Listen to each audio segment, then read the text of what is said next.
Yo, what's up, guys? So today we saw the new test ROM drop for the new fall update that's coming soon. There's been a lot of backlash on day one of people who are not happy with the updates. A lot of the gear is confusing. A lot of the new world looks nice. I gotta give credit where it's due. The new world does look nice, but a lot of the gear and a lot of the new spells are extremely confusing. There's a whole new mastery system. It's gonna take a lot of people some time to get used to. But I'm going to do my best to sum it up in a quick video today just to let you guys know what is going on the day one.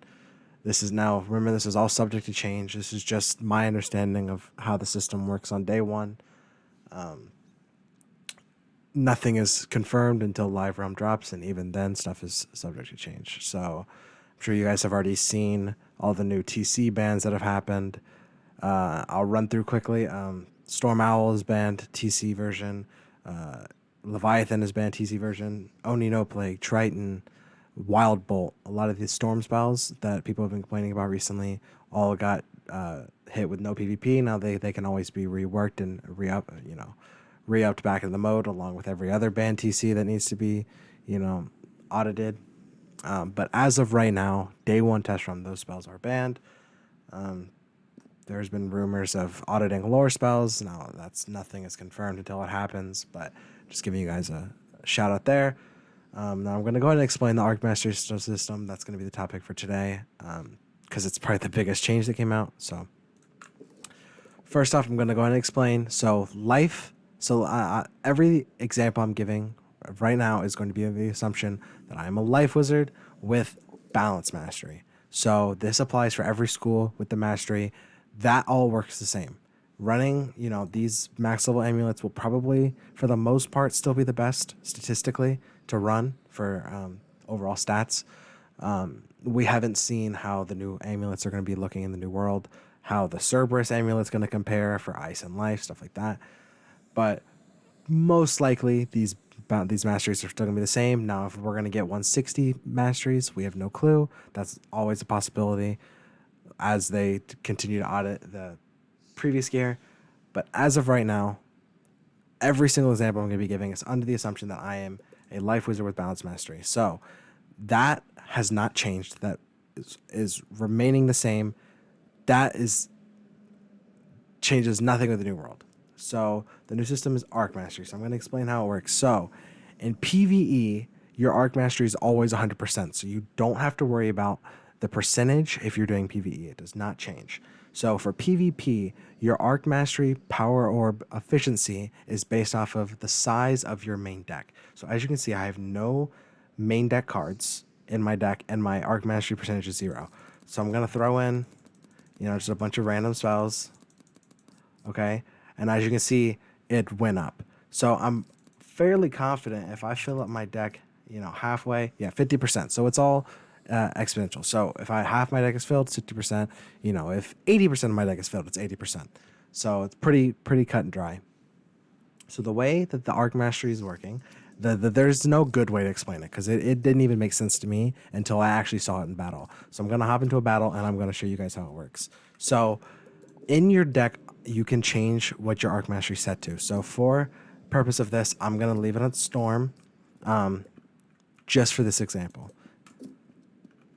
We have no idea what the meta is going to look like. This is going to be huge, depending on how people can find out how the spells work together. So, as you can see, round one, I have one white pip, one power pip, and then one storm pip. Now, for life and balance, since I'm a life wizard with balance mastery, both of those school spells treat this storm pip like a normal power pip. So, if I had a 5 pip balance or 5 pip life hit, I could use it. So, if I'm looking, so the best way to think about it is if I am interested in using storm hits, okay, I'm going to think of it as I'm a storm wizard, okay? So you have to break it up into 2 sections. So if I'm using storm hits, my storm, you see the blue, the purple pip right here is my power pip, okay? And every pip that is not a storm pip counts as a white pip. So as of right now, if I'm looking to use a storm, I have 2 storm power pips, which is going to account for 4 regular pips. And then these 2, since I'm not a storm mastery and I'm not a storm wizard, will account for just normal white pips. So as of right now, I have 6 effective storm pips. I have 7 effective life and balance pips. So I'm going to switch my mastery to storm, my arc mastery to storm. Okay.